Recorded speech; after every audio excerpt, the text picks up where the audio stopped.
এই দুনিয়ার জায়গায় পড়ে থাকবে। আল্লাহ রাব্বুল আলামিন এই দুনিয়াকে ধ্বংস করে দিবেন। কুল্লু মান আলাইহা ফান, সব কিছু ধ্বংস হয়ে যাবে, কিচ্ছু থাকবে না। আল্লাহ রাব্বুল আলামিন দুনিয়া যে ধ্বংস করবেন, এই পৃথিবীর পরিসমাপ্তি ঘটবে। সূরা ইনফিতারের মধ্যে আল্লাহ খুব সুন্দর করে বলেছেন, ইজাস সামাউ ফাতারাত ওয়া ইজাল কাওয়াকিবু তাসারাত ওয়া ইজাল বিহারু ফুজ্জিরাত ওয়া ইজাল কুবুরু বু'সিরাত আলিমাত নাফসুম মা কদ্দামাত ওয়া আখারাত। জোরে বলেন আল্লাহু আকবার। আসমান ভেঙ্গে পড়বে, বিশাল আসমান, একটা আসমান কাতাই সিজিল্লিল কুতুব, বলা হয়েছে কিতাবের পাতা। আমরা যে বইয়ের পাতা উল্টাতে গেলে আপনি দেখবেন উল্টাবার সময় একটা পাতা আর একটা পাতার উপরে পড়ে। ওই যে বইয়ের পাতা একটার পর আরেকটা উল্টাতে গিয়ে যেমন একটার পর আরেকটা পড়ে, ঠিক এইভাবে আল্লাহ যে আসমান তৈরি করেছেন, 7টা আসমান, ওই আসমানকে আল্লাহ ধ্বংস করে দিবেন। একটার উপর আরেকটা আষাঢ় মেরে আসমানকে আল্লাহ ধ্বংস করে দিবেন। কোন সুবহানাল্লাহ। ওয়া ইজাল কাওয়াকিবু তাসারাত, তারকাগুলো বিচ্ছিন্ন হয়ে পড়বে, বিশাল তারকাপুঞ্জ, তারকারাজি। এই দুনিয়া দেখেন কত বড় এই পৃথিবী, এই পৃথিবীর চাইতে এক একটা তারকা আরো লক্ষ কোটি গুণে বড়। সূর্য হচ্ছে দুনিয়ার চাইতে 13 লক্ষ গুণে বড়। যেই সূর্য পৃথিবী থেকে 13 লক্ষ গুণে বড়, ওই সূর্য থেকে এক একটা তারকা আরো কয়েক লক্ষ বা কয়েক কোটি গুণে বড়। জোরে কোন সুবহানাল্লাহ। এই তারকাগুলো বিচ্ছিন্ন হয়ে যাবে, ছিটকে পড়বে, তারকা আল্লাহ আছাড় মেরে ফেলায় দিবেন। ওয়াইজাল বিহারু ফুজ্জিরাত, সমুদ্রের পানি শুকিয়ে যাবে। আল্লাহ তাআলা সাগর শুকিয়ে দিয়া বিশাল জলরাশি, জমিন ফেটে যাবে, জমিনের ভিতর থেকে আগুন বেরিয়ে যাবে, অগ্নিগিরি বের হবে, আগুন ধরায় দেওয়া হবে। এই দুনিয়াকে আল্লাহ ধ্বংস করে দিবেন। আল্লাহ রাব্বুল আলামিন কিয়ামতের দিন দুনিয়া যখন আল্লাহ ধ্বংস করবেন, সব যখন ধ্বংস হয়ে যাবে, কুল্লু মান আলাইহা ফান, আল্লাহ সব কিছু শেষ করে দেওয়ার পর মালাকাল মউতকে আল্লাহ ডাকবেন। মালাকাল মউতকে আমরা যে আজরাইল বলি, হাদিসের মধ্যে বলা হয়েছে মালাকাল মউত, মৃত্যুর ফেরেশতা। মৃত্যুর ফেরেশতাকে আল্লাহ রাব্বুল আলামিন ডাকবেন আর বলবেন, মাম বাকিয়া ইয়া মালাকাল মউত, হে মালাকাল মউত, কে কে বাকি আছে? মালাকাল মউত বলবে, আল্লাহ সব শেষ হয়ে গেছে, তুমি তো হাইয়ুল কাইয়ুম, তুমি চিরঞ্জীব, তুমি চিরস্থায়ী, তুমি ছাড়া আর কেউ নাই। আল্লাহ বলবেন, ভালো করে বলো তো আর কে কে বাকি আছে?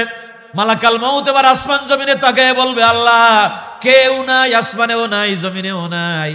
8 জন ফেরেশতা আছে, তুমি যে আরশের উপর বহমান অবস্থায় আছো, তুমি যে আরশের উপরে সমাসীন আছো। আর রহমান আলাল আরশি ইস্তাওয়া, রহমান আরশের উপরে আছেন। আল্লাহ যে আরশের উপরে আছেন, ওই আরশ বহন করতেছে 8 জন ফেরেশতা। মালাকাল মউত বলবে, আল্লাহ ওই শক্তিশালী 8 জন ফেরেশতা আছে, আর আমরা সমস্ত ফেরেশতাদের সর্দার ছিলাম 4 জন। এই 4 জন আর 8 জন, মোট 12 জন বাকি আছি। আল্লাহ রাব্বুল আলামিন বলবেন, মালাকাল মউত, আমার আরশ বহন করার জন্য এখন আর ফেরেশতার দরকার নাই, ওই 8 জন ফেরেশতার মউত দিয়ে দাও। এবার মালাকাল মউত, মৃত্যুর ফেরেশতা, আল্লাহ রাব্বুল আলামিনের নির্দেশে তার আরশ বহনকারী 8 জন ফেরেশতার মউত দিয়ে দিবে। আরশ বহনকারী শক্তিশালী 8 জন ফেরেশতার মউত হয়ে যাবে। জোরে কোন আল্লাহু আকবার। এবার আল্লাহ বলবেন, এখন আর যে 4 জন বাকি আছে, সমস্ত ফেরেশতাদের সর্দার আল্লাহ 4 জনকে বানিয়েছিলেন, ওই 4 জন ফেরেশতার মর্যাদা সবচাইতে বেশি। আল্লাহ বলবেন, এই 4 জনকেও চলে যেতে হবে, একজন একজন করে মালাকাল মউত মেরে ফেলো। মালাকাল মউত ইসরাফিল আলাইহিস সালামকে, যে ইসরাফিল আলাইহিস সালাম সিংহায় ফুৎকার করার কারণে দুনিয়া ধ্বংস হয়ে গেল, সব ধ্বংস হয়ে গেল, লন্ডভন্ড হয়ে গেল। এবার আল্লাহর নির্দেশে মালাকাল মউত এবার ইসরাফিলের মউত দিয়ে দিবেন, মিকাইলের মউত দিয়ে দিবেন।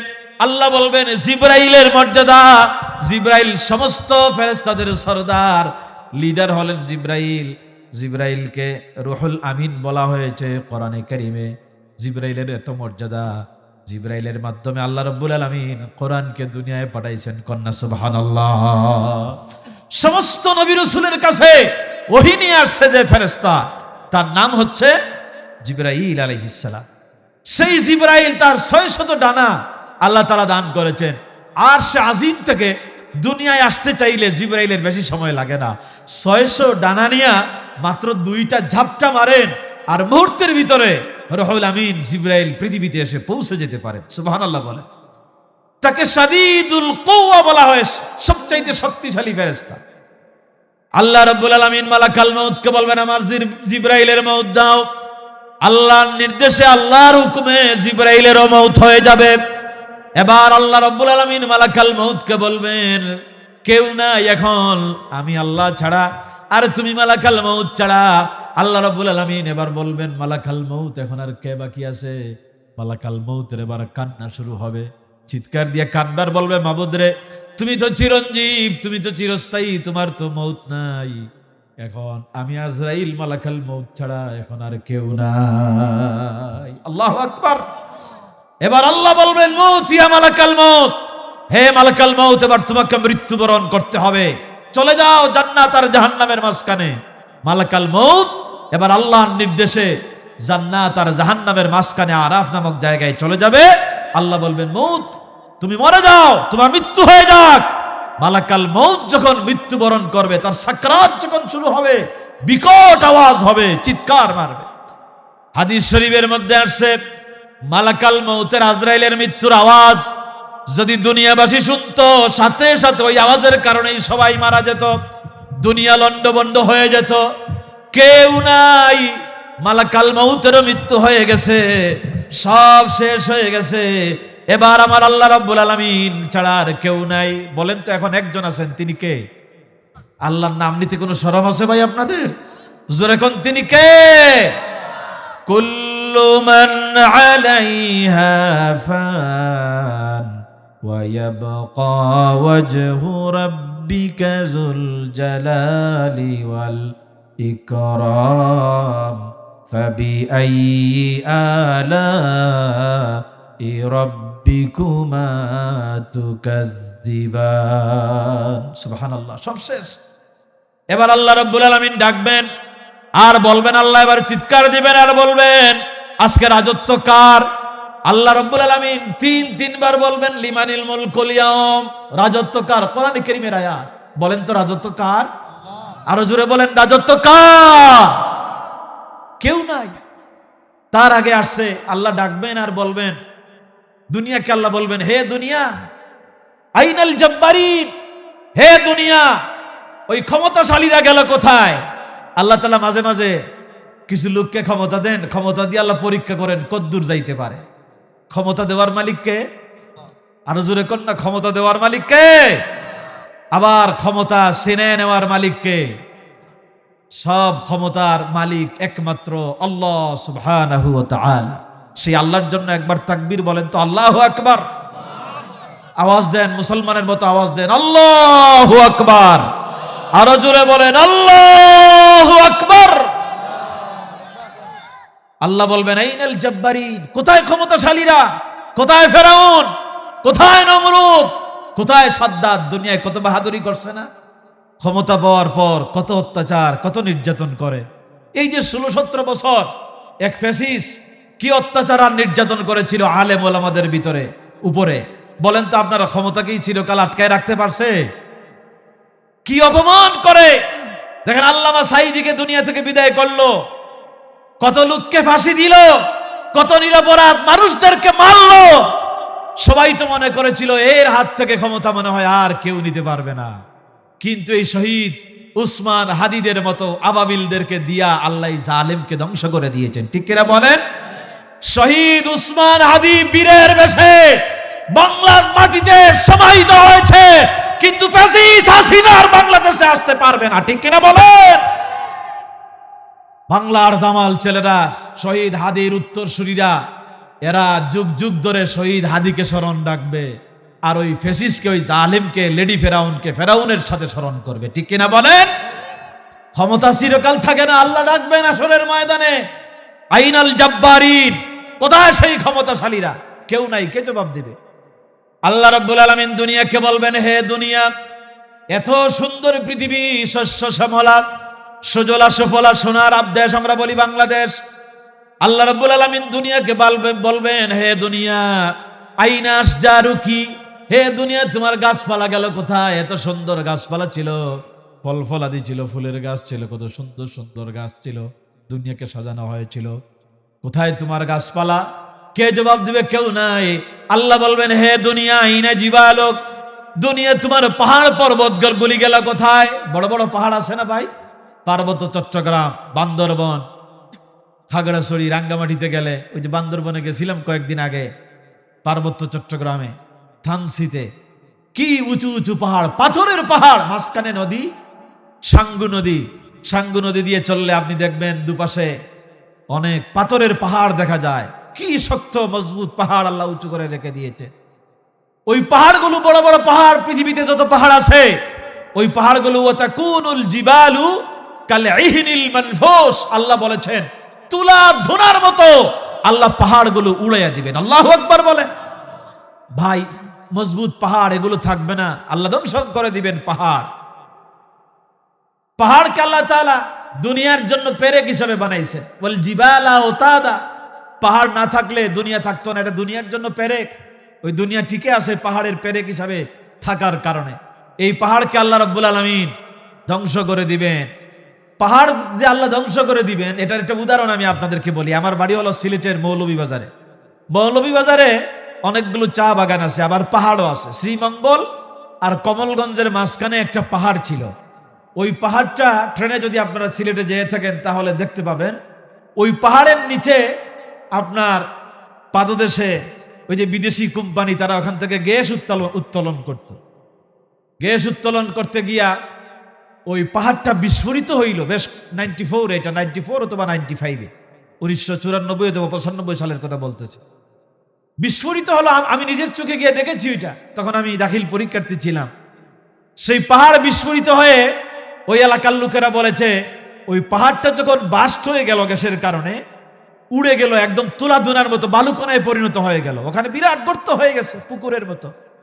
ওই পাহাড়টা বিস্ফোরিত হয়ে বালুগুলো 3 কিলোমিটার 4 কিলোমিটার দূরে গিয়ে মানুষের মাথার উপরে পড়েছে। চিন্তা করেন কিভাবে পাহাড়কে আল্লাহ ধ্বংস করে দেন। আল্লাহ রাব্বুল আলামিন ওই পাহাড় ধ্বংস করে দিবেন। দুনিয়ারে বলবেন, দুনিয়ারে তোমার উপরে অনেক বড় বড় মজবুত পাহাড় ছিল, সেই পাহাড়গুলো গেল কোথায়? কোনো পাহাড় নাই, কিচ্ছু নাই। আল্লাহ বলবেন, হে দুনিয়া তোমার উপরে বড় বড় বিল্ডিং বানানো হয়েছিল, ইমারত বানানো হয়েছিল, সেই ইমারতগুলো গেল কোথায়? আজকে বিল্ডিং বানানোর প্রতিযোগিতা পৃথিবীতে বেশি না কম? বলেন বেশি না কম? কার থেকে কে বড় বিল্ডিং বানাইতে পারে? এটা গ্রাম থেকে শুরু করে শহর বন্দর সব জায়গায় আছে। পৃথিবীর বিভিন্ন দেশ বড় বড় উঁচু উঁচু বিল্ডিং বানায়। মালয়েশিয়াতে 2টা বিল্ডিং আছে, পেট্রোনাস টুইন টাওয়ার, 2টা বিল্ডিং। এটা পৃথিবীর সবচেয়ে উঁচু টাওয়ার ছিল। একটা টাওয়ার জাপান আর একটা টাওয়ার কোরিয়া বানিয়েছে। 2 দেশ দিয়া মাহাতির মোহাম্মদ মজবুত করে 2টা টাওয়ার বানিয়েছেন। এটা পৃথিবীর সবচেয়ে উঁচু বিল্ডিং ছিল। এখন ওইটা উঁচু নয়, এখন দুবাইতে একটা বিল্ডিং আছে, খলিফা টাওয়ার, বুর্জ খলিফা। এটা হচ্ছে পৃথিবীর সবচেয়ে উঁচু বিল্ডিং। আমি এটা গত বছর জুন মাসে দেখে এসেছি, অনেক উঁচু বিল্ডিং, ওইটা খুব মজবুত করে বানানো। সৌদি আরবের সালমান বিন মোহাম্মদ একটা বানাচ্ছেন এখন জিদ্দাতে, ওইটা আলিফ টাওয়ার, ওইটা দুবাইটা থেকে আরো উঁচু। সে বলতেছে মালয়েশিয়া যদি পারে, দুবাই পারে, আমি পারবো না কেন? আমি আরো বড় বিল্ডিং বানাবো। এই সবগুলো হচ্ছে কিয়ামতের আলামত। বিল্ডিং বানানোর প্রতিযোগিতা, এগুলা কিয়ামতের আলামত। কত মজবুত বিল্ডিং বানানো হচ্ছে। এই বিল্ডিং গুলো আল্লাহ রাব্বুল আলামিন ধ্বংস করে দিবেন, ধ্বংস হয়ে যাবে, সব মাটির সাথে মিশিয়ে দেওয়া হবে। আল্লাহ রাব্বুল আলামিন বলবেন, হে দুনিয়া তোমার উপরে বড় বড় ইমারত বানানো হয়েছিল, সেই বিল্ডিং গুলো গেল কোথায়? কোনো বিল্ডিং নাই, কিচ্ছু নাই, সব শেষ হয়ে গেছে। আল্লাহ রাব্বুল আলামিন ডাকবেন আর বলবেন, আজকে রাজত্ব কার? কে জবাব দিবে রাজত্ব কার? কেউ নাই। আল্লাহ নিজেই এবার জবাব দিবেন, লিল্লাহিল ওয়াহিদিল কাহ্হার। আল্লাহু আকবার। আজকে রাজত্ব একমাত্র আল্লাহর। বলেন তো রাজত্ব কার? আল্লাহ সুবহানাহু ওয়া তাআলা। ভাইরা আমার, তো আমি বুঝাতে চাই আপনাদেরকে, এই যে ইহ জগতে যতই সুন্দর দুনিয়া, আপনি যত সুন্দর করে সাজান, যত বড় বিল্ডিং বানান, বলেন তো এই দুনিয়ায় আমরা কি থাকতে পারবো চিরদিন? না না, থাকতে পারবো না। আপনি ইন্তেকাল যখন করবেন, আপনার বাড়ি থেকে বের করে দেয়া হবে। সবাই বলবে তাড়াতাড়ি দাফন করে দিতে হয়, লাশ রাখতে দেরি করতে নাই, আপনার বাড়ি থেকে আপনারা বের করে দেয়া হবে। এই দুনিয়ার জীবন আপনার শেষ হয়ে যাবে। আমরা যে দুনিয়াকে খামসে ধরে আছি, দুনিয়াকে আঁকড়ে ধরে আছি, এটা স্বপ্ন ছাড়া আর কিছুই না। হাফেজ ইবনুল কাইয়্যিম রাহমাতুল্লাহ আলাইহি তিনি খুব সুন্দর করে বলেছেন, মা মাদা ফিদ দুনিয়া আহলামুন ওয়া মা বাকিয়া মিনহা আমানি ওয়াল ওয়াক্তু বাইনাহুমা দাইউন। মা মাদা ফিদ দুনিয়া আহলামুন, মানে আমার যে অতীত, আমি যে অতীত জীবন পার করে আসছি, এটা আমার কাছে একটা স্বপ্ন। আমাদের অতীত কি ভাই? এটা একটা স্বপ্নের মতো। অতীত আমাদের অতিবাহিত হয়ে গেছে। এরপরে আমরা ওমা বাকিয়া মিনহা আমানি, এরপরে আমাদের যে ভবিষ্যৎ যেটা, এটা হলো একটা আকাঙ্ক্ষা। একটা আকাঙ্ক্ষা নিয়ে আমরা বেঁচে আছি দুনিয়াতে। আশা আকাঙ্ক্ষার মধ্যে আমাদের জীবন অতিবাহিত হচ্ছে। ওয়াল ওয়াক্তু বাইনাহুমা দাইউন, আর মাঝখান থেকে আমাদের সময় শেষ হয়ে যাচ্ছে। যত সময় যাচ্ছে তত আমাদের ইহ জীবন শেষ হয়ে যাচ্ছে। আমরা পরকালের দিকে, আমাদের আসল জীবনের দিকে আমরা চলে যাচ্ছি। আমাদের আসল ঠিকানার দিকে আমরা অগ্রসর হচ্ছি। আমাদের জীবন এই জন্য দুনিয়ার জীবন, এই দুনিয়ার জীবনটারে পরকালের জন্য বলেন তো কাজে লাগানোর দরকার আছে না নাই? বলেন ভাই, দরকার আছে না নাই? আল্লাহ রাব্বুল আলামিন আমাদের দুনিয়ার জীবন কেন দিলেন? এই ইহকাল আমাদেরকে আল্লাহ কেন দিলেন? ইহকালের উপরে আমাদের পরকাল কেন? ইহকাল আর পরকাল আল্লাহ রাব্বুল আলামিন সূরা মুলকের 2 নম্বর আয়াতের মধ্যে বলেন, আল্লাযী খালাকাল মাউতা ওয়াল হায়াতা লিয়াবলুয়াকুম আইয়ুকুম আহসানু আমালা ওয়া হুয়াল আজিজুল গফুর। তিনি ওই সত্তা যিনি তোমাদের হায়াত আর মউত দিয়েছেন। বলেন তো আমাদের হায়াত আর মউতের মালিক কে? আরো জোরে কোন, হায়াত আর মউতের মালিক কে? কেন আল্লাহ রাব্বুল আলামিন এই দুনিয়ার জীবন দিলেন? হায়াত আল্লাহ কেন দিলেন? এজন্য আল্লাহ দুনিয়ার জীবন দিয়েছেন, তিনি দেখতে চান লিয়াবলুয়াকুম আইয়ুকুম আহসানু আমালা, পরীক্ষা করতে চান, দেখতে চান তোমাদের মধ্য থেকে কার আমল কত সুন্দর, আমরা কত নেক আমল করতে পারি, আমরা গোলাম কার। এর কথা বলতে কোনো শরম আছে? কোন মন্ত্রীর গোলাম, কোন রাজা বাদশার গোলাম, কোন প্রেসিডেন্টের গোলাম? চিৎকার দিয়ে বলেন তো গোলাম কার? আরো জোরে বলেন গোলাম কার? আল্লাহর গোলাম হলেন তো দুনিয়ার জীবন সফল হয়ে গেল। আপনি মনে করছেন আমি অনেক সুন্দর বাড়ি বানাইছি, আমি অনেক টাকা পয়সার মালিক, আমার অনেক কিছু আছে, অনেক সম্পদ অর্জন করেছি, আমি তো সফল। এটার নাম সফলতা নয়। দুনিয়ার আসল সফলতার নাম হলো আল্লাহর গোলামি করা। ঠিক কিনা বলেন?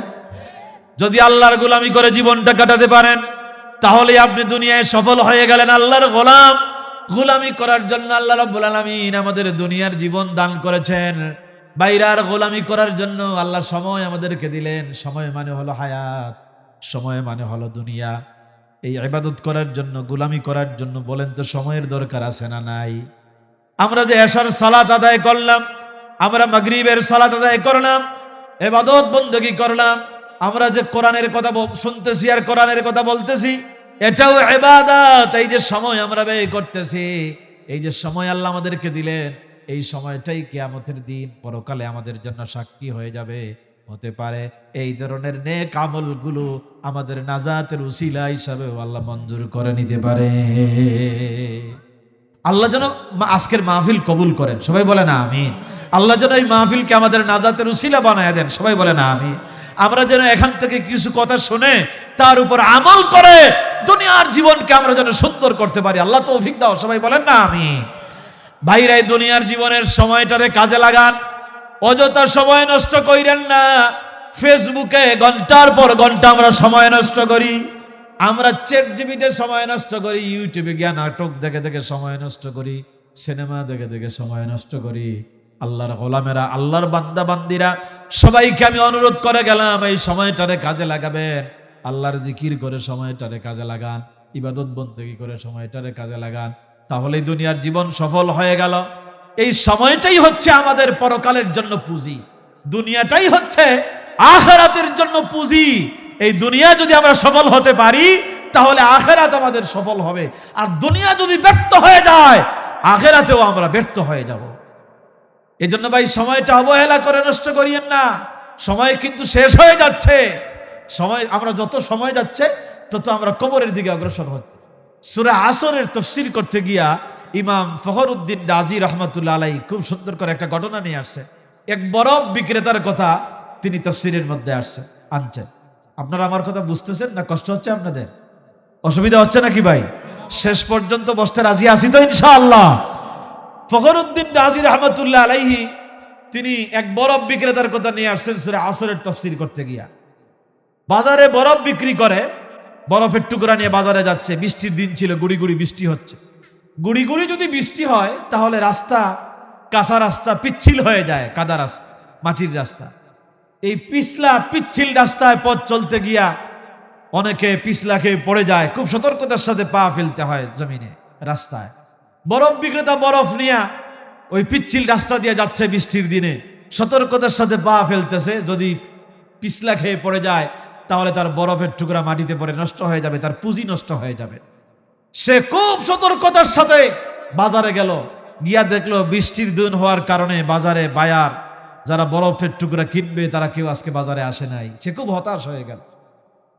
সে চিৎকার দেওয়া আরম্ভ করলো, কান্না শুরু করলো, আরে আমি তো ছোট এক ব্যবসায়ী, বরফের ব্যবসায়ী, আমার অল্প পুঁজি, এই পুঁজিটা আমার গলে যাচ্ছে, পানি হয়ে যাচ্ছে। আপনারা জানেন বরফ যদি তাড়াতাড়ি বিক্রি করা যায় তাহলে বরফের বিক্রেতা বেঁচে যায়, আর সময় যত যায় তত বরফ কি হয়ে যায়, গলে যায়, গলে যায়। ফখরুদ্দিন রাজি রহমতুল্লাহ আলাইহি বলেন, ওই লোকটা চিৎকার করতেছিল আর কাঁদতেছিল, আরে আমার পুঁজি গলে যাচ্ছে। সে ডাকতেছিল, তোমরা কোথায় বরফের ক্রেতারা, তোমরা কোথায় বায়ার যারা বরফ কিনবে, তোমরা কেন আজকে বাজারে আসলে না? আমার লাভের দরকার নাই, আমার মূলধনটা আমি, আমার পুঁজিটা রক্ষা করতে চাই, আমার পুঁজি রক্ষা করো, আমার বরফটারে কিনে নিয়ে যাও। ইমাম ফখরুদ্দিন রাজি রহমতুল্লাহ আলাইহি বলেন, ওই লোকটার আক্ষেপের দিকে আমি তাকাইলাম আর আমার মনে হলো, আরে আমাদেরকেও আল্লাহ রাব্বুল আলামিন একটা পুঁজি দিয়েছেন, আমাদেরও একটা পুঁজি আছে। ওই বরফের টুকরার মতো আমাদের পুঁজিটাও গলে যাচ্ছে, শেষ হয়ে যাচ্ছে। আমাদের পুঁজির নাম হলো আমাদের হায়াত। আল্লাহু আকবার! বলেন তো আমাদের পুঁজির নাম কি? ভাই দুনিয়ার এই হায়াতটারে কাজে লাগা। দুনিয়ার এই হায়াত যদি কাজে লাগাতে পারেন তাহলে পরকাল সুন্দর হয়ে যাবে। হায়াত শেষ হয়ে যাচ্ছে, যত সময় যায় আমরা কবরের দিকে অগ্রসর হয়ে যাচ্ছি। দুনিয়ার জীবন শেষ হয়ে যাবে, মাটি ছাড়া যাওয়ার আর কোনো জায়গা নাই। লাশ যখন কবরে রাখা হয় তখন কোরআনে কারীমের একটা আয়াত অনেক এলাকায় পড়ে, মিনহা খালাকনাকুম, জানা আছে না? পড়েন আমার সাথে, মিনহা খালাকনাকুম ওয়া ফিহা নুঈদুকুম ওয়া মিনহা নুখরিজুকুম তারাতান উখরা। বলা হয়, বান্দা রে, আল্লাহর বান্দি, আল্লাহর গোলাম, এই মাটি দিয়ে তোমারে তৈরি করা হয়েছিল, আবার এই মাটির মধ্যে তোমারে রেখে দেয়া হলো, আবার এই মাটি থেকে আপনারে আমারে জিন্দা করবেন কে? যাওয়ার আর কোনো জায়গা নাই ভাই আমাদের। আপনি আমেরিকায় যান, কানাডায় যান, ইংল্যান্ডে যান, ফ্রান্সে যান, যেখানেই যান না কেন, কবর ছাড়া, মাটি ছাড়া যাওয়ার আর জায়গা নাই। চলে যেতে হবে, আমাদেরকে মাটিতেই যেতে হবে। ওই যে বিভিন্ন এলাকায় মাছ ধরে, আপনাদের কিশোরগঞ্জে নিকলি এলাকায় বড় বড় হাওর আছে না? শীতের সময় পানি যখন কমে তখন জমিনের আইলটা মানুষ কি করে, উঁচু করে বাইন্ধা রাখে, ওই যে মাছ ধরার জন্য। বিভিন্ন জায়গায় মাছ আটকা পড়ে, পানির মধ্যে মাছ আটকা পড়ে, মাছ ধরার জন্য নরম কাদামাটি দিয়া পানি আটকায়, মাছ আটকায়। মাছ চতুর্দিকে, মানে যখন মাটি দিয়া তার জমির আইলটা বেঁধে দিল নরম মাটি দিয়া, এবার মাছ আটকা পড়লো, মাছ দৌড়াদৌড়ি করে আর বের হইতে পারে না, কারণ বের হওয়ার রাস্তা নাই। এবার ওই মাছগুলো ধরার জন্য কুদাল দিয়া আইলের একটা অংশ কাটে, কাটার পর ওখানে ওই যে বাঁশ দিয়া বানায় মাছ ধরার জন্য, এটা কি বলেন আপনারা? হ্যাঁ, উইন্না, উইন্না, আচ্ছা যাই বলেন, ওইটা রেখে দেয় ওখানে মাছগুলো ধরার জন্য। এক এক এলাকার এক এক বাসা। আমার সিলেটে এটারে ডরি বলে অথবা ফরিয়া বলে, বাঁশ দিয়ে যেটারে বানায়, আপনারা উইন্না বলেন, সমস্যা নাই। তো উইন্নাটা আপনি রেখে দেন মাছ ধরার জন্য। এবার ওই রাস্তা দিয়া মাছগুলো, পানি বের হচ্ছে, মাছেরা চিন্তা করে যে যখন পানি বের হয়ে যাচ্ছে মনে হয় আমরাও দৌড়াইয়া ওদিকে গেলে বের হয়ে যেতে পারবো। মাছগুলো এবার ওই রাস্তা দিয়া সবাই দল বেঁধে বের হওয়ার জন্য চেষ্টা করে, কিন্তু বাইরে যেতে পারে না, সব কি আপনার উইন্নার মধ্যে প্রবেশ করে। কারণ যাওয়ার আর কোনো রাস্তা নাই অন্য ছাড়া। আমাদেরও যাওয়ার আর জায়গা নাই, কবর ছাড়া, মাটি ছাড়া আমাদের আর যাওয়ার জায়গা আছে? আমাদের আর যাওয়ার জায়গা নাই। এই জন্য বলা হয়েছে মিনহা খালাকনাকুম, রে আল্লাহর বান্দা, আল্লাহর বান্দি, এই মাটি দিয়ে তোমারে বানানো হয়েছিল, আবার এই মাটির ভিতরে তোমারে রেখে দেওয়া হলো। আল্লাহ রাব্বুল আলামিন আমাদেরকে মাটি দিয়ে বানান। এটা হাদিসের মধ্যে আসছে, বিশ্ব নবী বলেছেন যে জায়গায় যার কবর হবে ওই জায়গার মাটি দিয়ে আল্লাহ তাআলা বানিয়েছেন। সন্তান যখন মায়ের পেটের ভিতরে থাকে, আল্লাহ রাব্বুল আলামিন একজন ফেরেশতাকে দায়িত্ব দেন, কোনো এক জায়গা থেকে কিছু মাটি নিয়ে যা। ওই শরীর মায়ের পেটের ভিতরে যখন বডি স্ট্রাকচার করা হয়, শরীর যখন বানানো হয়, তখন ওই সন্তানের শরীরের মধ্যে মাটি লাগাই দেওয়া হয়। বিশ্বনবী বলেছেন ওই লোকটা দুনিয়ার জীবন শেষ করার পর যখন সে পরকালের যাত্রী হয়, কবরে যখন চলে যায়, ওই যেই জায়গার মাটি নেওয়া হয়েছিল ঠিক ওই জায়গায় তার কবর হয়ে যায়। এই জন্য বলা হয় এই মাটি দিয়ে মিনহা খালাকনাকুম, এই মাটি দিয়ে তোমারে বানানো হয়েছিল, আবার এই মাটির ভিতরে তোমারে রেখে দেয়া হলো, আবার এই মাটি থেকে জিন্দা করবেন কে? আল্লাহ। বাইরে চলে যেতে হবে আমাদেরকে, কবর ছাড়া যাওয়ার আর কোনো জায়গা নাই। দুনিয়ার জীবনটা আমাদের আসল জীবন নয়। আমরা মনে করতেছি দুনিয়া রং তামাশার জায়গা, না, এটা রং তামাশার জায়গা নয়। এখানে আনন্দ ফুর্তি করার জায়গা নয়, ইবরত হাসিল করার জায়গা হলো দুনিয়া। এখান থেকে কিছু নিয়ে যাবেন, তারপরে পরকাল আপনার সুন্দর হবে। ওই যে বাচ্চারা গুড্ডি উড়ায়, দেখবেন আপনারা, গুড়ি উড়ায়, উড়ায় না, কাগজ দিয়ে যে বানায়, এরপরে হাতে সুতার বান্ডিল থাকে, সুতা যত সাড়ে গুড়িটা কত উপরে দিকে উঠতে থাকে, যত সাড়ে তত উপরে যায়, যেতে যেতে অনেক দূর চলে যায়। গুড়ির একটা লেজ থাকে, আপনারা দেখবেন, উপরে বাতাস পাওয়ার পর লেজ দিয়া গুড়িটা কি করে? নাচানাচি করে, লাফালাফি করে। সে মনে করে আমি তো মহা আনন্দে আছি, আমি তো অনেক উপরে উঠে গেছি, আমার আর পায় কাটা। কিন্তু সুতায় যখন টান পড়ে, আস্তে আস্তে যখন টানে, তখন কি উপরের দিকে উঠতে পারে না, নিচের দিকে আসে। আমরা মনে করতেছি দুনিয়া মনে হয় আমাদের আসল জায়গা। খাও দাও, ফুর্তি করো, আগামীকাল বাঁচবে কিনা বলতে পারো। বডি স্ট্রাকচার দান করলেন মায়ের পেটের ভিতরে, আমরা যখন ছিলাম আমাদের হাত হলো, পা হলো, চেহারা আল্লাহ রাব্বুল আলামিন দান করলেন। ফি আইয়ি সূরাতিম মা শাআ রাক্কাবাক।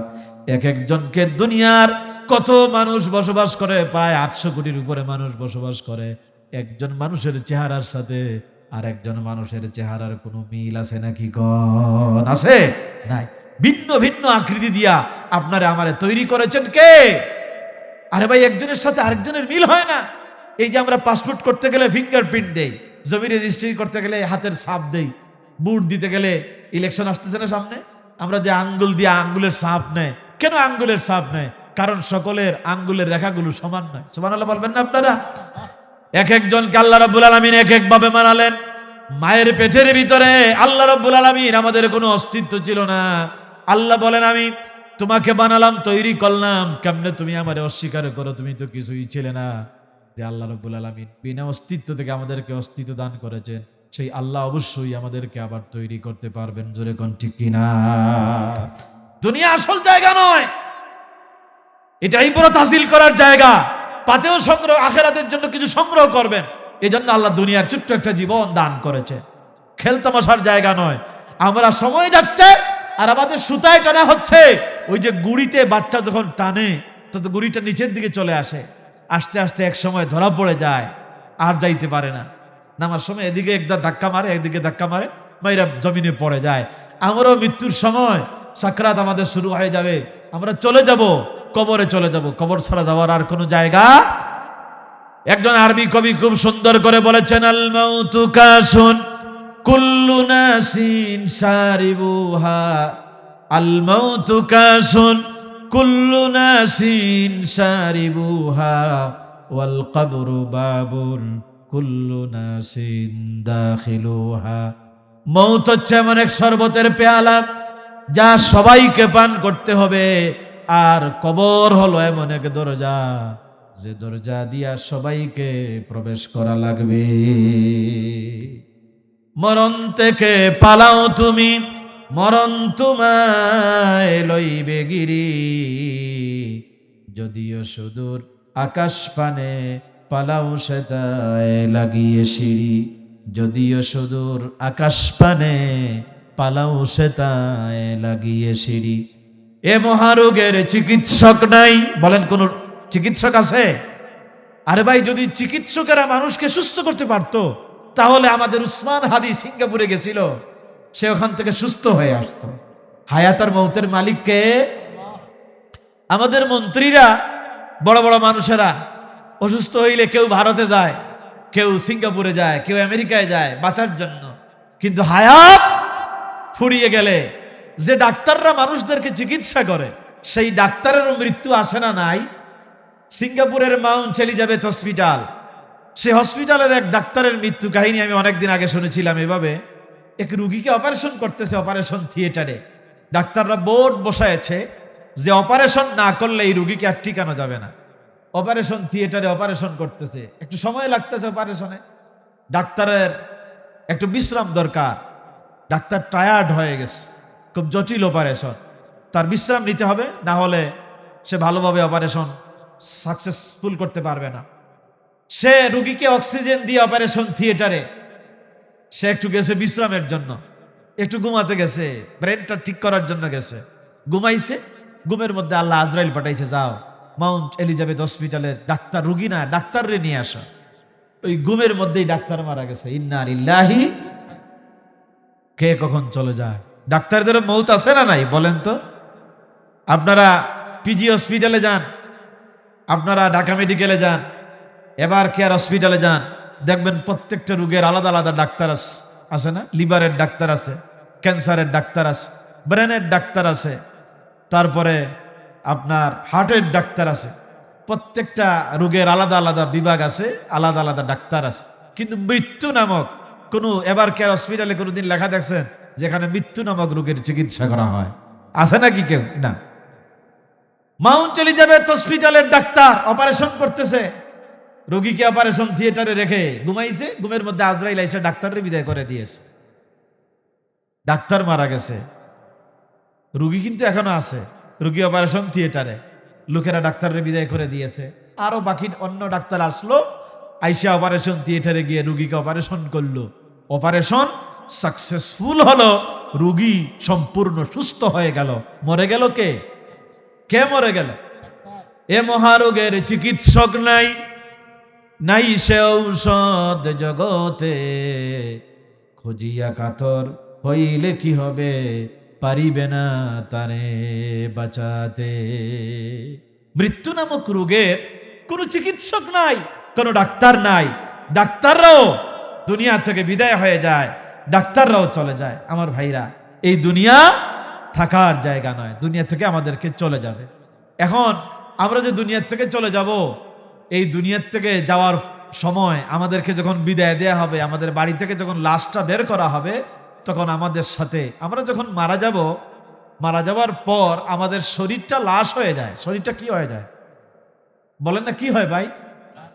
লাশ এটা বাংলা শব্দ না, লাশ এটা হলো আরবি শব্দ। লাশ আসলে ছিল লা শাইউন, লা মানে নাই আর শাইউন মানে কিছুই। লা শাইউনকে তাসগীর করে, সন্ধি বিচ্ছেদ করে লাশ বানানো হয়েছে। লাশ মানে কিছুই না, এটা মাটির দেহ, আবার মাটিতে রেখে দেয়া হবে, মাটির সাথে মিশে যাবে। মাটির দেহ, এই জন্য আমরা জানি যে এই দেহের যত খাবার আছে, আপনারা একটু লক্ষ্য করবেন, এই দেহের যত খাবার আছে, আমরা যে প্রতিদিন খাবার গ্রহণ করি, প্রায় প্রত্যেকটা খাবার উৎপাদন হয় কোথার থেকে? মাটি থেকে। মাটির খাবার খেয়ে মাটির দেহটা তাজা হয়, সুন্দর হয়। আমরা যে ভাত খাই, রাইস খাই, তরি তরকারি, শাক সবজি যাই খান আপনি, সব প্রায় খাবারগুলো আমাদের মাটি থেকে আসে। মাটির খাবার খাইয়া মাটির দেহটা তাজা হয়। আল্লাহ রাব্বুল আলামিন এই শরীরকে মাটি দিয়ে বানাইছেন, এই জন্য এই শরীরটা আবার মাটির সাথে মিশে যায়, মাটির খাবার এই শরীর গ্রহণ করে। কিন্তু আমাদের শরীরের ভিতরে সবচাইতে মূল্যবান যেটা, ওইটা হলো আমাদের রুহু। বলেন তো, শরীরের মূল্য বেশি না রুহের দাম বেশি? ঘুমায় গেছেন আপনারা? কষ্ট হচ্ছে আপনাদের? বলেন তো, রুহের দাম বেশি না শরীরের দাম বেশি? আমরা শরীরের খাবার দেই, কিন্তু রুহেরও খাবার আছে। রুহের খাবার আছে, ওই খাবারটা আমরা দেই না। রুহ কিন্তু তরি তরকারি, শাকসবজি, গোশত, মাছ কিছুই খায় না। রুহের খাবার আছে, রুহের খাবার মাটি থেকে উৎপন্ন হয় না, কারণ রুহকে আল্লাহ মাটি দিয়ে বানান নাই। রুহকে আল্লাহ রাব্বুল আলামিন আলমে আরওয়াহ থেকে, রুহের জগৎ থেকে শরীরের ভিতরে আল্লাহ রুহ দিলেন। এজন্য রুহের খাবারও আল্লাহ রাব্বুল আলামিন ওই আলমে আরওয়াহ উপর থেকে নাজিল করেছেন। কোন সুবহানাল্লাহ। রুহের অনেক খাবার আছে। একটা খাবার হলো রুহের কোরআনে কারীম। কোরআনে কারীমের তেলাওয়াত হলো রুহের খাবার। ওয়াইযা তুলিয়াত আলাইহিম আয়াতুহু যাদাতুহুম ঈমানা। কোরআনে কারীমের আয়াত তেলাওয়াত করলে ঈমান বেড়ে যায়। কোরআনে কারীমের আয়াত তেলাওয়াত করলে ঈমান বাড়ায়া দেন কে? বলেন না, কে বাড়ায়া দেন? আমরা কোরআন তেলাওয়াত করব তো ভাই ইনশাআল্লাহ। এটা রুহের খাবার। কোরআনে কারীম হলো রুহের খোরাক, রুহের খাবার। রুহের খাবার দিবেন। আপনি বলবেন হুজুর আমি তো হাফেজ না। আপনি হাফেজ না, আপনি যতদূর পারেন ততদূর পড়েন। সূরা ইখলাস তো আমাদের সকলের মুখস্থ আছে না নাই বলেন তো? সূরা ফাতিহা আমাদের মুখস্থ আছে। কমপক্ষে সূরা ফিল পর্যন্ত প্রায় প্রত্যেক মুসলমান আমরা জানি, মুখস্থ জানি। কারো 10টা, কারো 20টা, কারো 50টা। অনেকের অনেক সূরা আমাদের মুখস্থ আছে। কত সূরা আমরা, এমন কোন মুসলমান নাই যে মুসলমানেরা কম বেশ কোরআনের আয়াত, কোরআনের সূরা মুখস্থ জানে না। আপনি যেটা পারেন ওটা পড়েন। কুল হু আল্লাহ সূরা জানেন তো কুল হু আল্লাহ সূরা পড়েন। সূরা ইখলাস যদি কেউ একবার তেলাওয়াত করে, বিশ্বনবী বলেছেন সূরা ইখলাস কোরআনে কারীমের এই সূরাটা আল্লাহ রাব্বুল আলামিন তার তাওহীদের কথাই সূরার ভিতরে উঠিয়ে দিয়েছেন। আপনি যদি এই সূরা একবার তেলাওয়াত করেন তো 10 পারা তেলাওয়াত করলে যে সওয়াব পাওয়া যেত, কোরআনের সূরা ইখলাস একবার তেলাওয়াত করলে 10 পারার সমান সওয়াব আল্লাহ আপনার আমলনামায় দান করে দিবে। 2 বার পড়লে 20 পারার সমান হয়ে যাবে। 3 বার যদি আপনি পড়েন, পুরা কোরআন খতম করার সওয়াব দান করে দিবেন কে? পড়বেন তো কোরআন ভাই ইনশাআল্লাহ? প্রত্যেকেই পড়বেন। কমপক্ষে প্রতিদিন ফজরের নামাজের পরে একটা আমলের কথা, অন্তত একটা আমল আমরা করার জন্য চেষ্টা করি। আল্লাহ আমাকে আর আমি যাদেরকে বলতেছি সব ভাইকে এই আমলটা, আমার মা বোনেরা যারা শুনতেছেন সবাইকে এই আমলটা করার তৌফিক দিও। প্রতিদিন ফজরে আর মাগরিবে নামাজের পরে কমপক্ষে 3 বার আপনারা সূরা ইখলাস পড়বেন। পারবেন তো ইনশাআল্লাহ? মনে থাকবে ইনশাআল্লাহ? কারা কারা পড়বেন একটু আল্লাহরে হাত দেখান। আল্লাহ তুমি কবুল করো, বলেন আমিন। ভাই কোরআন কোরআন কোরআন এটা রুহের খাবার, রুহের খোরাক। সূরা ইখলাস প্রতিদিন পড়বেন। ফজরের পরে পড়বেন 3 বার, কমপক্ষে মাগরিবের পরেও পড়বেন। সূরা ইখলাসের প্রতি মহব্বত রাখবেন। এটা আল্লাহর একত্ববাদের পরিচয়। আল্লাহ রাব্বুল আলামিন সূরা ইখলাসের ভিতরে দান করেছেন। আল্লাহ বড় খুশি হন। একজন সাহাবী বলেন, ইয়া রাসূলুল্লাহ, আমি প্রতিদিন নামাজের ভিতরে, নফল নামাজের ভিতরে সব রাকাতে সূরা ফাতিহার উপরে আমি সূরা ইখলাস পড়ি। সাহাবীরা বললেন, তুমি কি আর কোন সূরা জানো না? তিনি বললেন, আমি সূরা জানি, আমি অন্য আয়াতও জানি, কিন্তু আমি সূরা ইখলাসকে বড় ভালোবাসি। কুল হু আল্লাহ সূরা, এই সূরাটার আমি বড় মহব্বত করি। নবীজিকে গিয়া বললেন, ইয়া রাসূলুল্লাহ, আপনার ওই সাহাবী প্রতিদিন নামাজের মধ্যে সূরা ইখলাস পড়ে, নফল নামাজের মধ্যে। নবীজি ডাকলেন আর বললেন, তুমি সত্যি কি প্রতিদিন নফল নামাজের মধ্যে সূরা ইখলাস পড়ো? তিনি বললেন, হ্যাঁ, আমি সব রাকাতে সূরা ইখলাস পড়ি। আল্লাহর নবী বলেন, তুমি যে সূরা ইখলাসকে মহব্বত করো, আল্লাহর কসম সূরা ইখলাস তোমারে নিয়ে জান্নাতে যাবে। কোরআন কোরআন রূহের খোরাক। আমার মা বোনেরা ভাইয়েরা, পড়বেন, কোরআন তেলাওয়াত করবেন। আয়াতুল কুরসি প্রতিদিন নামাজের পরে পড়বেন। প্রত্যেক ফরজ নামাজের সালাম ফিরাইয়া আয়াতুল কুরসি পড়বো তো আমরা ইনশাআল্লাহ। নবীজি বলেছেন, আয়াতুল কুরসি যারা ফরজ নামাজের সালাম ফিরাইয়া পড়ে, তাদের মাঝে আর জান্নাতের মাঝে বাধা হলো মৌত বা মৃত্যু। মৃত্যু তার জান্নাতে যাইতে দেয় না। আপনি যদি আয়াতুল কুরসি, কোরআনের সবচাইতে শ্রেষ্ঠ আয়াত আয়াতুল কুরসি যদি পড়েন ফরজ নামাজের সালাম ফিরাইয়া, আল্লাহ রাব্বুল আলামিন মারা যাওয়ার সাথে সাথে জান্নাত দান করে দিবে। কত ফজিলতের আয়াতগুলো আছে, সূরাগুলো আছে। চেষ্টা করবেন সূরা মুলক মুখস্থ করার জন্য। 30 আয়াত বিশিষ্ট 29 পারা শুরু হয়েছে সূরা মুলক দিয়া। আমি আমার ভাইদেরকে, বোনদেরকে, সবাইকে বলে যাবো, আলেম ওলামাদেরকে, এই আমলটা যারা করবে, সূরা মুলক যদি আপনি প্রতি রাতে পড়ে, এশার নামাজের পরে ঘুমাবার আগে সূরা মুলক পড়ে যদি আপনি রাতের বেলা ঘুমান, আল্লাহর কসম সূরা মুলকে আল্লাহ রাব্বুল আলামিন জবান দান করবেন। কিয়ামতে যাওয়ার পর, কবরে যাওয়ার পর, কবরে যখন আপনি যাবেন, সূরা মুলক এবার কথা বলা শুরু করবে, আল্লাহর সাথে ঝগড়া করা আরম্ভ করবে। সূরা মুলক বলবে, আল্লাহ তোমার বান্দা, তোমার বান্দি প্রতি রাতে আমি সূরা মুলকে তেলাওয়াত করেছে, তুমি তারে আযাব দিও না। আল্লাহ রাব্বুল আলামিন সূরা মুলকের সুপারিশ কবুল করবেন, বান্দা বান্দির কবরে আযাব হবে না যদি আপনারা প্রতি রাতে সূরা মুলক তেলাওয়াত করেন। করবো তো ভাই আমরা ইনশাআল্লাহ। যারা মুখস্থ পারেন না, কোরআনে কারীম দেখে দেখে পড়েন। এখন মোবাইলেও দেখে দেখে পড়া যায়, মোবাইলেও অ্যাপস আছে, আপনি সূরা মুলকটা প্রতি রাতে পড়বেন, কবরে আযাব হবে না। আল্লাহ কবরের আযাব থেকে তুমি আমাদেরকে বাঁচিয়ে দাও, জাহান্নামের আগুন আমাদের জন্য হারাম বানিয়ে দাও, আমাদের জিন্দেগীর সমস্ত গুনাহ খাতা মাফ করে দাও, বলেন আমিন। আল্লাহুম্মা আজিরনা মিনান নার, আল্লাহুম্মা আতিক রিকাবানা মিনান নার, আল্লাহুম্মা আতিক রিকাবানা ওয়া রিকাব আবাইনা ওয়া উম্মাহাতিনা ওয়া আজওয়াজিনা ওয়া যুররিয়াতিনা মিনান নার। আল্লাহ আমার জন্য, আমার পরিবার পরিজন, আমার মা বাপ, আমার স্ত্রী পুত্র আত্মীয় স্বজন সকলের জন্য জাহান্নামের আগুন আল্লাহ হারাম বানায় দাও, সবাই বলে না আমিন। আমার ভাইরা, কোরআন আমাদেরকে জাহান্নাম থেকে বাঁচায় দেবে। কোরআন হলো রুহের খোরাক, কোরআন তেলাওয়াত করবেন। আপনি মারা যাওয়ার পর কবরে যখন আপনি জাগ্রত হবেন, আপনি দেখবেন মাথার কাছে দাঁড়াইয়া আপনারা যেন কে পাহারা দেয়। আপনি বলবেন তুমি কে, তোমার কি পরিচয়? কোরআন বলবে তুমি ভয় পাইও না, তুমি যে দিনে আর রাতে আমারে তেলাওয়াত করতে, তুমি যে কোরআনে কারীমের তেলাওয়াত শুনতে, আল্লাহ রাব্বুল আলামিন আমারে পাহারাদার বানায় দিয়েছেন। যতক্ষণ পর্যন্ত আল্লাহর জান্নাতে না যাবে আমি কোরআনে কারীম, ততক্ষণ পর্যন্ত তোমার সাথে আছি। কোরআন কোরআন কোরআন কোরআন, এটা আল্লাহর পক্ষ থেকে কত বড় নিয়ামত আমাদের জন্য, জান্নাতে যাওয়ার জন্য। ভাইরা, কোরআনকে বলে যায় না, এটা মোল্লা মৌলবীদের জন্য শুধু আসে নাই। আল্লাহ বলেছেন হুদাল্লিন নাস, যাদের নাম মানুষ, সকলের জন্য কোরআন, সকলের জন্য। আমার মা বোনেরা, ফজরের নামাজের পরে রান্না বান্না শুরু করার আগে কোরআন তেলাওয়াত করবেন, এরপরে সংসারের কাজে হাত দিবেন। আসমান থেকে আপনার সংসারে রহমত আর বরকত নাজিল করবেন কে? কোরআন। ঘরে ঘরে কোরআনের আলো জ্বালায় দেন। এটা হলো রুহের খোরাক, রুহের খাবার। কোরআন কোরআন আল্লাহর কালাম তেলাওয়াত করবেন। যদি আপনি কোরআন পড়েন, আল্লাহ জান্নাত দিবেন। আর বলবেন, জান্নাতে যাওয়ার পর আল্লাহ বলবেন, আমার গোলাম, আমার বান্দি দুনিয়ায় যেভাবে কোরআন তেলাওয়াত করতে, আমার জান্নাতে করা ওয়ারাত্তিল কামা কুনতা তুরাত্তিলু ফিদ দুনিয়া। কোরআন পড়ো, কোরআন তেলাওয়াত করো, জান্নাতের ভিতরে যেভাবে তারতিলের সাথে তুমি দুনিয়ায় তেলাওয়াত করতে, একটা আয়াত তেলাওয়াত করো, জান্নাতের এক সিঁড়ি উপরে উঠো, আর একটা আয়াত তেলাওয়াত করো, জান্নাতের আরেক সিঁড়ি উপরে উঠো। এইভাবে তেলাওয়াত করতে করতে যেখানে তোমার তেলাওয়াত শেষ হয়ে যাবে, জান্নাতের ওই জায়গাটা আমি আল্লাহ তোমার জন্য বরাদ্দ করে দিলাম।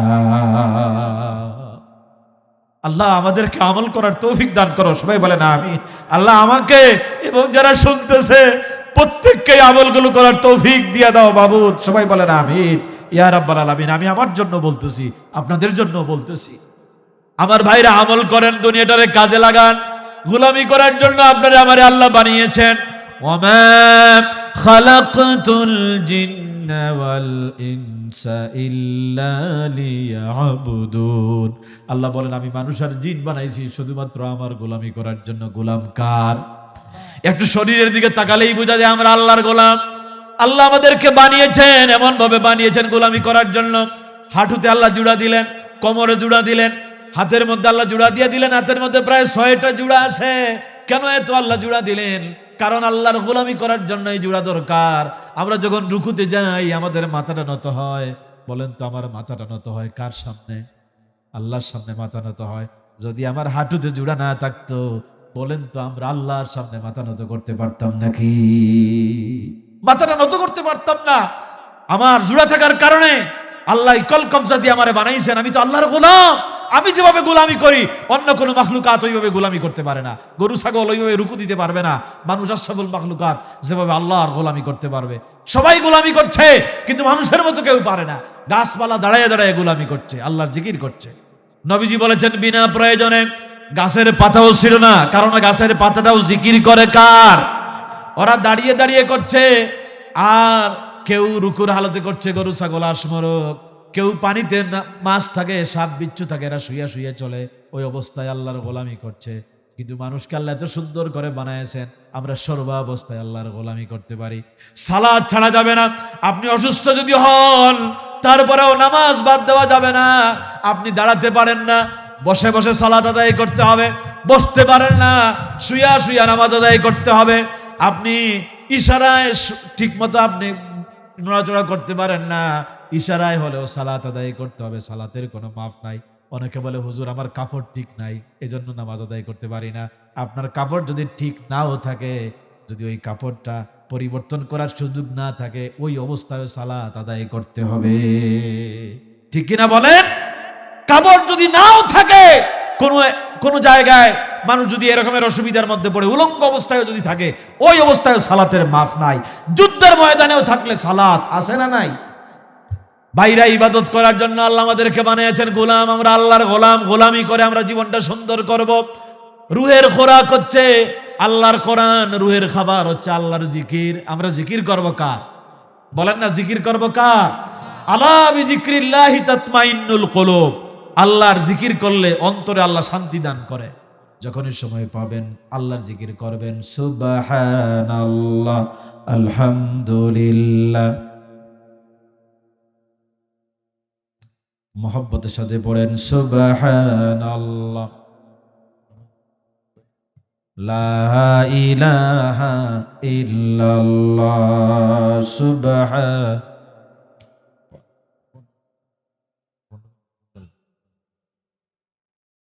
লা ইলাহা ইল্লাল্লাহ মুহাম্মাদুর রাসূলুল্লাহ সাল্লাল্লাহু আলাইহি ওয়াসাল্লাম। ভাইরা, দুনিয়ার জীবনে রুহের খোরাক দিতে হবে।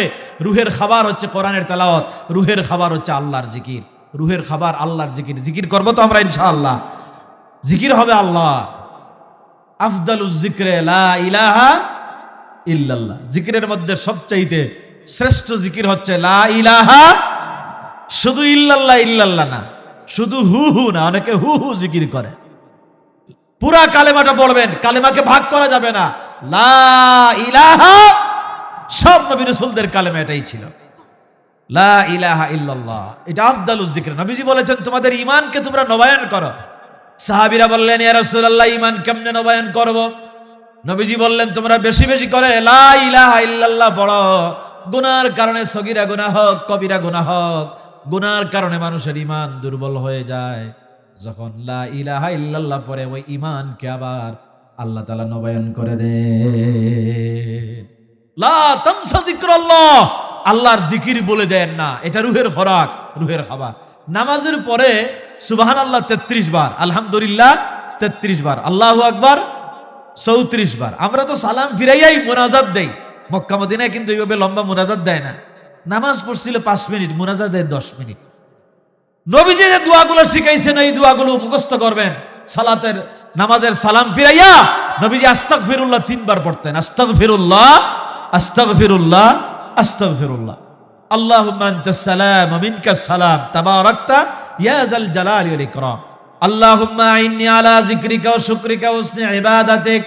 আল্লাহুম্মা লা মানিআ লিমা আতাইত ওয়া লা মুতিয়া লিমা মানাআত ওয়া লা ইয়ানফাউ যাল জাদ্দ মিনকাল জাদ। লা ইলাহা ইল্লাল্লাহ ওয়াহদাহু লা শারীকা লা, লাহুল মুলকু ওয়া লাহুল হামদ ওয়া হুয়া আলা কুল্লি শাইইন কাদির। এই দোয়াগুলো নবীজি পড়তেন, এই জিকিরগুলো করতেন। আর সালাম ফিরানোর পর 33 বার সুবহানাল্লাহ, 33 বার আলহামদুলিল্লাহ, 34 বার আল্লাহু আকবার। কতবার হইল? 100 বার। কতবার? এই 100 বার আল্লাহর জিকির যারা করে, বুখারী মুসলিমের হাদিস, নবীজি বলেছেন এই 100 বার যদি আপনি আল্লাহর জিকির করেন, তাহলে সমুদ্রের ফানা পরিমাণ গুনাহ যদি আপনার নামায় আমলে থাকে, সাথে সাথে এই পরিমাণ গুনাহ আল্লাহ রাব্বুল আলামিন আপনার আমল নামা থেকে আল্লাহ মিটাইয়া দিবে। জিকির আল্লাহ করবেন, এটা হলো রুহের খোরাক। আমরা যেন এই কথাগুলোর উপর আমল করতে পারি, আল্লাহ তৌফিক দেন। সবাই বলেন আমিন। এই আমলগুলো করবো তো ভাই ইনশাআল্লাহ। আরেকটা জিকির আমি শিখাইয়া যাই, বুখারীর শেষ হাদিস, কোরআনে কারীমের পরে সবচেয়ে মর্যাদা যেই কিতাবের, সেই কিতাবের নাম বুখারী। সেই কিতাবের নাম কি? বুখারী শরীফ। বুখারীর শেষ হাদিস হলো, নবীজি বলেন 2টা কালেমা আছে, কালিমাতানে হাবিবাতানে ইলার রহমান। রহমানের কাছে 2টা কালেমা বড় প্রিয়। রহমান কে? আল্লাহ তাআলা বান্দার 2টা কালেমা বড় পছন্দ করেন। খাফিফাতান আলাল লিসান, জবানে হালকা, কষ্ট হয় না, খুব সহজ। সাকিলাতান ফিল মিজান, এই কালেমা যদি আপনি দুনিয়ায় পড়েন, আসরের ময়দানে যেদিন আমলনামা ওজন করা হবে, আপনার নেকির পাল্লা যদি হালকা হয়ে যায়, আমলের ভিতরে যদি এই দুইটা কালেমা পাওয়া যায়, এই দুইটা কালেমা নেকির পাল্লার মধ্যে উঠিয়ে দেওয়া হবে। আসমান আর জমিনের ওজনের চাইতে আল্লাহর কাছে দুইটা কালেমার ওজনের পাল্লা ভারী হয়ে যাবে। সেই দুইটা কালেমা হলো সুবহানাল্লাহি ওয়া বিহামদিহি, সুবহানাল্লাহিল আযীম। সবাই পড়েন আমার সাথে, সুবহানাল্লাহি ওয়া বিহামদিহি, সুবহানাল্লাহিল আযীম। আবারও পড়েন, সুবহানাল্লাহি ওয়া বিহামদিহি, সুবহানাল্লাহিল আযীম। লা তানসা যিকরাল্লাহ, আল্লাহর জিকির ভুলে যায়েন না। তাহলে আমরা জিকির করব কার? আল্লাহ বলেছেন, গোলাম তোমরা যদি আমার জিকির করো, ফাযকুরুনি আযকুরকুম ওয়াশকুরুলি ওয়ালা তাকফুরুন। আমরা আল্লাহর জিকির করলে আল্লাহও আমাদের জিকির করেন। কোন সুবহানাল্লাহ। আমরা আল্লাহর জিকির করলে আমাদের জিকির করেন কে? তবে আল্লাহর জিকির আমাদের জিকিরের মতো না। আমরা যে বললাম আল্লাহ আল্লাহ আল্লাহু, এইভাবে জিকির করি না আমরা। আল্লাহকে আমাদের জিকির করেন বান্দা বান্দা বান্দাহু, এইভাবে না না। আল্লাহর জিকির আমাদের জিকিরের মতো না। আল্লাহর জিকির মানে হলো আপনি বিপদে পড়েছেন, মুসিবতে পড়েছেন, আল্লাহরে ডাকলেন, লা ইলাহা ইল্লা আনতা সুবহানাকা ইন্নী কুনতু মিনাজ জালিমিন। এটা বিপদের জিকির। হযরত ইউনূস আলাইহিস সালামের বিপদটা দিলে সবচেয়ে বড়। মাছের পেটের ভিতরে পানির অতল তলদেশে তিনটা অন্ধকারের মধ্যে তিনি পড়েছিলেন। একটা রাতের অন্ধকার, পানির অতল তলদেশের অন্ধকার, আর মাছের পেটের ভিতরের অন্ধকার। এই ত্রিবিধ অন্ধকারে পড়ে হযরত ইউনূস আলাইহিস সালাম জিকির করলেন কার? কোন জিকির করলেন? আল্লাহ বড় পছন্দ করলেন এই জিকিরটা, আল্লাহ কোরআনে কারিমে উঠিয়ে দিলেন। তিনি পড়লেন, লা ইলাহা ইল্লা আনতা সুবহানাকা ইন্নী কুনতু মিনাজ জালিমিন। আয় আল্লাহ তাআলা, তুমি ছাড়া ইলাহা নাই, আমি আমার নফসের উপরে জুলুম করেছি, তুমি আমারে বাঁচাও। পানির অতল তলদেশ থেকে, মাছের পেটের ভিতরে থেকে ইউনূস আলাইহিস সালাম আল্লাহর জিকির করলেন, আল্লাহরে ডাকলেন। আল্লাহ বলেন, ইউনূস রে, দুনিয়ার তোমার বন্ধু বান্ধব আত্মীয় স্বজন কেউ তোমার ডাক শুনে নাই, আমি আরশে আজিম থেকে তোমার রব, তোমার আল্লাহ, আমি তোমার ডাক শুনতে পেয়েছি। কে শুনেন? জোরে কল্লা, কে শুনেন? আল্লাহ বলেন, আমি শুধু শুনি নাই, আমি জবাবও দিয়ে দিলাম। ফাস্তাজাবনা লাহু, জানা আছে না? পড়েন, ফাস্তাজাবনা লাহু ওয়া নাজ্জাইনাহু মিনাল গাম্মি ওয়া কাযালিকা নুনজিল মুমিনিন। আল্লাহ বলেন, আমি তার ডাকের জবাব দিলাম। ওয়া নাজ্জাইনাহু মিনাল গাম্মি, আর এই বিপদ থেকে আমি তারে বাঁচায় দিলাম। কেমনে বাঁচালেন? মাছের পেটের ভিতরে আল্লাহ বেদনা আরম্ভ করে দিলেন। বমি করতে পারলে বাঁচাই অবস্থা হয়ে গেল। মাছ পানির উপরে ভেসে উঠলো, কিনারে গিয়ে ইউনূস আলাইহিস সালামকে বমি করে নিক্ষেপ করে দিল। আল্লাহ বলেন, ও দুনিয়ার মুমিনেরা শোনো, ও কাযালিকা, এইভাবে করে ইউনূসের মতো বিপদে পড়ে যদি তুমি আমি আল্লাহরে ডাকো, আমি আল্লাহ রাব্বুল আলামিন ইউনূসের মতো বিপদ দিয়ে তোমারে উদ্ধার করে দিব। বিপদে আপদে বালা মুসিবতে জিকির হবে কার? আল্লাহ। এই আকীদা, এই বিশ্বাস মুসলমানদের অন্তরের ভিতরে পোষণ করতে হবে। আমরা যতই গুনাহগার হই, গুনাহগারদের গুনাহ সব চাইলে মাফ করে দিতে পারেন কে? আমাদের গুনাহ যদি পাহাড় পরিমাণ হয়, আল্লাহর রহমত পাহাড়ের চাইতে ছোট না বড়? আল্লাহ রাব্বুল আলামিন বলেন, ইয়া ইবাদিয়াল্লাযীনা আসরাফু আলা আনফুসিহিম লা তাকনাতু মির রাহমাতিল্লাহ। গোলাম, আমার রহমত থেকে নিরাশ হইও না। তুমি যত বড় অপরাধী হও, কত বড় বড় অপরাধীদেরকে আল্লাহ ক্ষমা করে দিয়েছেন। 99 খুনের আসামি একজনের কাছে গেল, গিয়া বলল, আমি 99টা খুন করছি, আমার গুনাহকে আল্লাহ মাফ করবে। ওই লোকটার ইলম ছিল না, কোরআন হাদিসের জ্ঞান ছিল না, আল্লাহর জ্ঞান ছিল না ভালোভাবে। তিনি বললেন, এত বড় অপরাধ করেছো, তোমার আল্লাহ মাফ করবে না, যাও আমার দরবার থেকে চলে যাও। ওই পীর সাহেব তারে তাড়াইয়া দিলেন, চলে যাও, তোমার আল্লাহ মাফ করবে না। ওই খুনি, ওই অপরাধী চিন্তা করলো 99 খুন করেছি, যখন মাফ আর পাবো না, তখন তোমারে বাসায় রেখে লাভ কি? ওই পীর দিয়ে কি করলো, তারে দিয়ে 100 হয়ে গেল, 100টা খুনের অপরাধী হয়ে গেল। আরেক পথ চলতে চলতে আরেক আল্লাহর গোলামের কাছে, জ্ঞানী আলেমের কাছে গেল, গিয়া বললো 100টা খুন আমি করেছি, আমার অপরাধ কি ক্ষমা হওয়ার কোন রাস্তা আছে? তখন তিনি এই আয়াত শুনাইয়া দিলেন আর বললেন, যদি তওবা করো, ফিরে আসো, আল্লাহ রাব্বুল আলামিন বিশাল অপরাধ তোমার মাফ করে দিতে পারে। ভাইরা, আমাদের অপরাধ আছে না নাই? গুনাহ হয়ে যেতে পারে, কবিরা গুনাহ, সগীরা গুনাহ, বয়সের কারণে, পরিবেশের কারণে, শয়তানের ওয়াসওয়াসায় পড়ে মারাত্মক গুনাহ হয়ে যেতে পারে। অপরাধ হয়ে যখন যাবে, আল্লাহ বলেছেন, গোলাম, যখন তোর অপরাধ হয়ে যায়, শয়তানের ওয়াসওয়াসায় পড়ে যখন তুই গুনাহ করে ফেলিস, আমার রহমত থেকে নিরাশ হইস না, সাথে সাথে আমার কাছে তওবা করিস। তার মানে এই নয় যে আমি গুনাহ করবার তওবা করব, গুনাহ করবার তওবা করব। নিয়তের মালিক কে? নিয়ত, সব নিয়ত দেখেন কে? আপনার অন্তরের ভিতরে নিয়ত শয়তানের ওয়াসওয়াসায় পড়ে গুনাহ হয়ে গেছে, অনিচ্ছায় গুনাহ হয়ে গেছে, শয়তানের ওয়াসওয়াসায় পড়ে কবিরা গুনাহ হয়ে গেছে, সগীরা গুনাহ হয়ে গেছে, অপরাধ হয়ে গেছে, সাথে সাথে যদি আল্লাহর গোলাম, আল্লাহর বান্দা, আল্লাহর বান্দি তাওবা করে, আল্লাহ রাব্বুল আলামিন ওই বান্দা বান্দিরে বড় পছন্দ করেন। যে ব্যক্তি গুনাহ করার পর আল্লাহর কাছে তওবা করে, সিদ্ধান্ত নেয় আর গুনাহ করব না, ওই গুনাহগার যখন আল্লাহর কাছে মাফ চায়, আল্লাহ রাব্বুল আলামিন পাহাড় পরিমাণ গুনার সাথে সাথে আল্লাহ মাফ করে দেন। শুধু মাফ করেন না, আল্লাহ ওই গুনাহকে নেকি বানায় দেন। সুবহানাল্লাহ, বলবেন না সুবহানাল্লাহ? আমার আল্লাহ কি রহমান, ইয়া রাহিম, ইয়া হাইয়ু, ইয়া কাইয়ুম, ইয়া গফফার। আল্লাহ রাব্বুল আলামিনের কাছে আমরা মাফ চাইব, আমরা দোয়া করব, রব্বানা ফাগফির লানা যুনুবানা ওয়া কাফফির আন্না সাইয়্যাতিনা ওয়া তাওয়াফফানা মাআল আবরার। আল্লাহর কাছে মাফ চাইতে হবে। আমার ভাইয়ের, আমাদের ক্ষমা করে দেওয়ার মালিক কে? আরো জোরে কোন কে? আল্লাহ সুবহানাহু ওয়া তাআলা। তো আমি বলতেছিলাম আপনাদেরকে, বিপদ এত জান কেন? যুবকেরা এত ফেসবুক কেন? এত কেন তুমি ইন্টারনেটে এত বেশি অ্যাক্টিভ থাকবা? গোলাম, তোমার সময় শেষ হয়ে যাচ্ছে, দুনিয়ার জীবনটা শেষ হয়ে যাচ্ছে, কবরে চলে যাচ্ছ।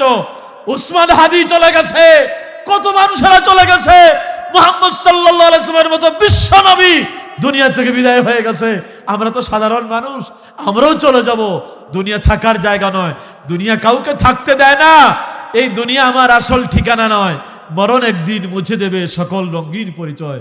বাইরে দুনিয়ার জীবন আল্লাহ দিয়েছেন পরকালের জন্য। দুনিয়া মাজরাআতুল আখিরাহ, আখিরাতের ক্ষেত স্বরূপ। এখানে যদি ফসল ফলাও তাহলে পরকাল সুন্দর হবে।